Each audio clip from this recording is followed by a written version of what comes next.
Good evening everyone, स्वागत है आपका हमारे चैनल पे। और आज है 10 नवंबर और हम लोग इम्पोर्टेंट न्यूज़ को कवर करेंगे जो एग्जाम के लिहाज से काफ़ी महत्व है। हम लोग यहाँ पे समय को ज़्यादा नहीं लेंगे, ठीक है। बहुत कुछ यहाँ पे मैप भी ऐड किया गया है जो कि न्यूज़ में रह रहा है और बार बार उस मैप को लेंगे हम लोग। उस मैप को कम से कम 1 हफ्ता तक चलने देंगे ताकि जो माइंड में है ना उसका इमेज पूरा बन जाए हम लोग पास, ठीक है। क्योंकि मैपिंग से 2-3 क्वेश्चन आते हैं और थोड़ा-सा टिपिकल हो जाता है वो सॉल्व करने में, क्योंकि हम लोग प्रैक्टिस नहीं करते हैं। क्लियर है? तो हम लोग उसी को ध्यान रखते हुए मैप भी इसमें इंक्लूड किए हुए हैं। और हाँ, वीडियो के अंत में आपको 5 से 6 प्रश्न जो है प्रैक्टिस के लिए दिया गया है, जो बीपीएससी, यूपीएससी के जैसे एग्जाम में पूछा गया है। तो आप लोग अटेम्प्ट लीजिएगा, एक्सप्लेनेशन देने का भी प्रयास कीजिएगा। ओके? चलिए।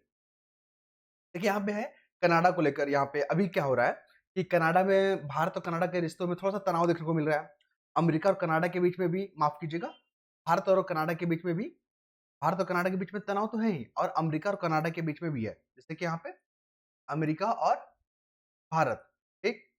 और कनाडा और भारत, दोनों के बीच में रिश्ता जो है थोड़ा-सा तनाव में आ गया है। किसके लिए आ गया है? खालिस्तानी जो सपोर्टर है ना, तो वहाँ पे खूब उछल-कूद करके कि हम खालिस्तान बनाएँगे, हम ये बनाएँगे, वो बनाएँगे और उन्हें पता ही है सब ख्याली पुलाव है। भारत का जो अभिन्न अंग है ना, जो अभी वर्तमान में 28 राज्य हैं और 8 यूटी है, तो यहाँ पर ध्यान देने वाली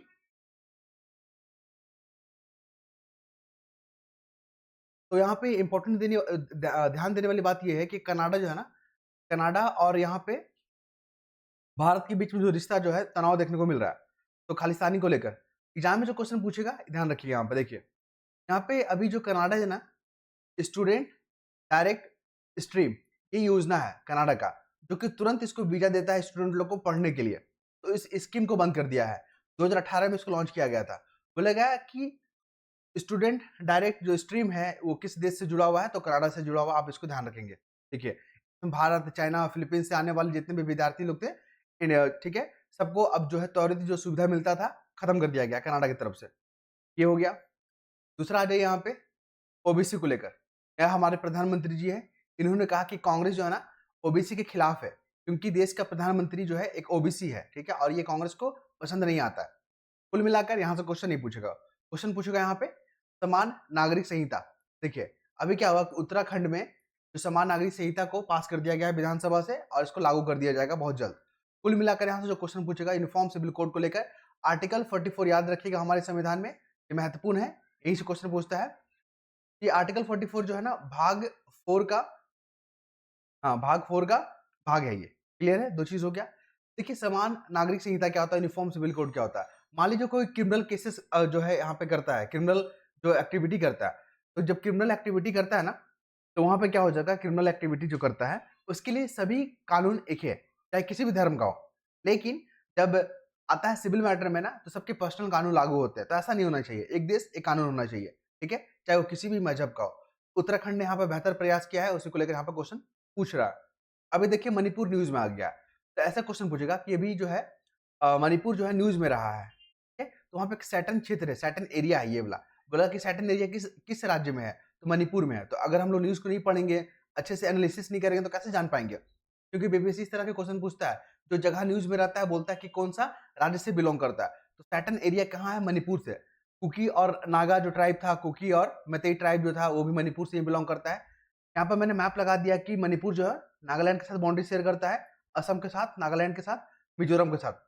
ये 3 राज्य के साथ करता है, आप याद रखेंगे, क्वेश्चन यहाँ से देखने को मिलेगा। ओके? इसके बाद हम बात करेंगे जमानत याचिका पे। जमानत याचिका क्या है? तो मूल अधिकारों पर पड़ता है प्रतिकूल प्रभाव। कुल मिलाकर यहाँ पे फंडामेंटल राइट के बारे में बात किया गया है। फंडामेंटल राइट के बारे में बात किया गया है।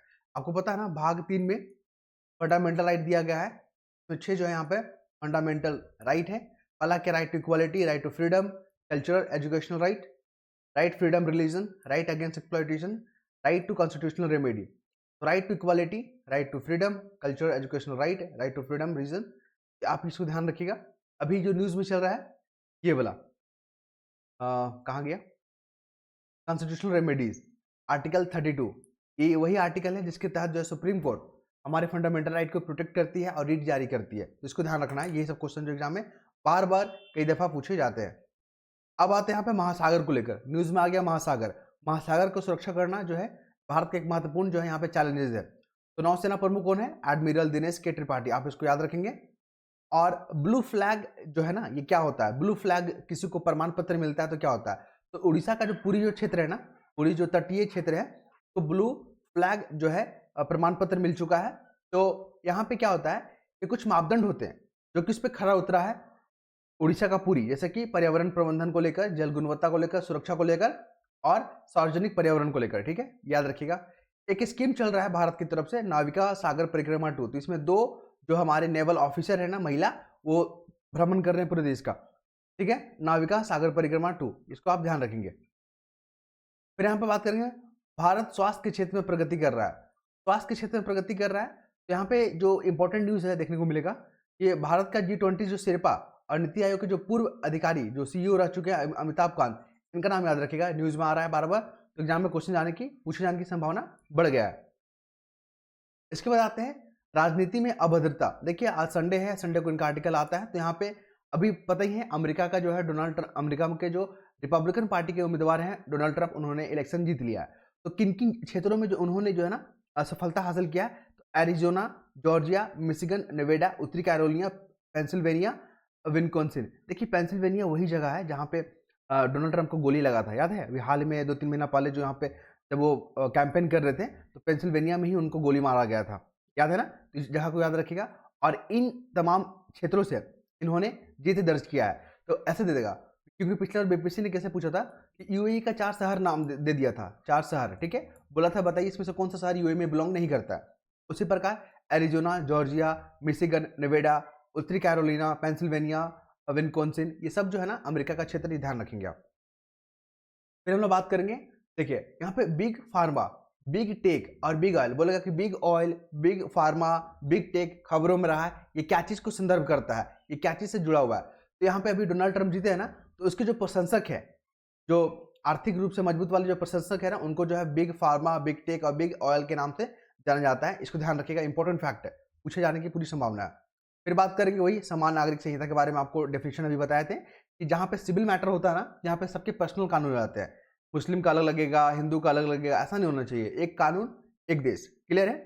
तो उत्तराखंड का यहाँ पे एग्जाम्पल दिया जा रहा है कि उत्तराखंड जो है किस तरह जो है लागू कर रहा है यूनिफॉर्म सिविल कोड को।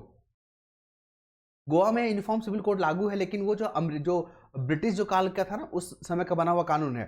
ठीक है, आई थिंक 1897 करके कुछ है, आप लोग इसको देख लीजिएगा। लेकिन जो इंडियन कॉन्टेक्स्ट में बना है, जो इंडिया के द्वारा कानून बनाया गया है, वो है उत्तराखंड वाला। फिर आइए हम लोग बात करेंगे यहाँ पे कि ओवल ऑफिस जो है चर्चा में रहा है। बोलेगा कि ओवल ऑफिस क्या है? तो व्हाइट हाउस के अंदर अंतर्गत एक ऑफिस है, व्हाइट हाउस, जहाँ पे प्रेसिडेंट का क्या है, निवास स्थल है, औपचारिक ऑफिशियली है। तो उसी के अंदर एक ऑफिस है ओवल ऑफिस, यहाँ पर दोनों कोई मीटिंग करेंगे और ये औपचारिक है। बोलेगा कि ओवल ऑफिस किसको इंडिकेट करता है? तो व्हाइट हाउस के अंतर्गत एक जो है आपका ऑफिशियली ऑफिस है। अब क्वेश्चन जो पूछा गया है, नीति आयोग कब अस्तित्व में आया था, आपको बताना है एक्सप्लेनेशन के साथ। फिर है अंत्योदय कार्यक्रम को लागू करने वाला पहला राज्य कौन था, आपको यहाँ पर बताना है। ठीक है, 4 ऑप्शन दिया गया है। 11 पंचवर्षीय योजना का उद्देश्य क्या था, 4 ऑप्शन दिए गए, आपको टिक करना है यहाँ पे, एक्सप्लेनेशन भी दीजिएगा। रोलिंग प्लान क्या है, इस अवधारणा को किसने लागू किया था? 4 सरकार दिया गया है, चारों को आपको जवाब देना है यहाँ पे। हम आशा करते हैं कि आप लोग जो यहाँ पे पार्टिसिपेट करेंगे। चल योजना क्या है, रोलिंग प्लानिंग बोलते हैं इसको। तो इसके बारे में 4 स्टेटमेंट दिए गए हैं, बताना है चारों सही है या गलत है। फिर योजना अवकाश की जो अवधि है वो बताना है आपको। सारे क्वेश्चन पूछे गए हैं। फिर देखिए कनाडा भी न्यूज में चल रहा है, वही खालिस्तानी को लेकर ना। तो कनाडा में देखिए ये है कनाडा और ये अमेरिका, ये है अमेरिका, है ना। ये है ग्रीनलैंड, इससे भी क्वेश्चन पूछा गया। सबसे बड़ा आइलैंड यही है ग्रीनलैंड, जिस पर डेनमार्क का यहाँ पे क्या है, कंट्रोल है। ये हो गया। फिर गल्फ ऑफ अलास्का याद रखिएगा, गल्फ ऑफ अलास्का यहाँ पर देख लीजिए। फिर लैब्राडोर सी यहाँ पर देख लीजिए, ठीक है, लोकेशन देख लेना यहाँ पे। फिर है बैफिन वे देख लीजिए यहाँ पे, है ना, बैफिन आइलैंड, बैफिन वे यहाँ पर देख लीजिए यहाँ पे। और कुछ इंपॉर्टेंट आर्किटिक क्वेश्चन को ध्यान में रखिएगा, आर्किटिक क्वेश्चन को। फिर और भी कुछ इंपॉर्टेंट है, ये देखिए नोवोक नोवा करके यहाँ पे जगह है, न्यू ब्रंस करके यहाँ पे जगह है, इसको भी देख लीजिएगा। ठीक है, तो ये मैप जो है ना अभी कंटिन्यू रहेगा 2-3 दिन तक, क्योंकि क्वेश्चन पूछना होगा यहीं से पूछ लेगा वो लोग। ओके, नेक्स्ट देख लेते हैं यहाँ पे। ये देखिए, ये अभी एशिया वाला न्यूज में चल रहा है। क्यों? क्योंकि चाइना फिर आपका भारत, अभी यहाँ पे ब्रिक्स समिट चल रहा है ना, रशिया भी है उसमें इंक्लूड है ना। देखिए रशिया सबसे बड़ा एरिया है यहाँ पे, रशिया का देख रहे हैं ना। ये मंगोलिया, बोलेगा नॉर्थ से साउथ अरेंज करो, तो सबसे पहले रशिया आ रहा है, फिर मंगोलिया आ रहा है, फिर चाइना आ रहा है, फिर भारत आ रहा है। चारों सीक्वेंस याद रखिएगा। बोलेगा नॉर्थ से साउथ से आप अरेंज करके दिखाइए, तो रशिया को दिखाइएगा, मंगोलिया, चाइना, इंडिया। इंडिया का कौन कौन सा नेबर कंट्री? पाकिस्तान है।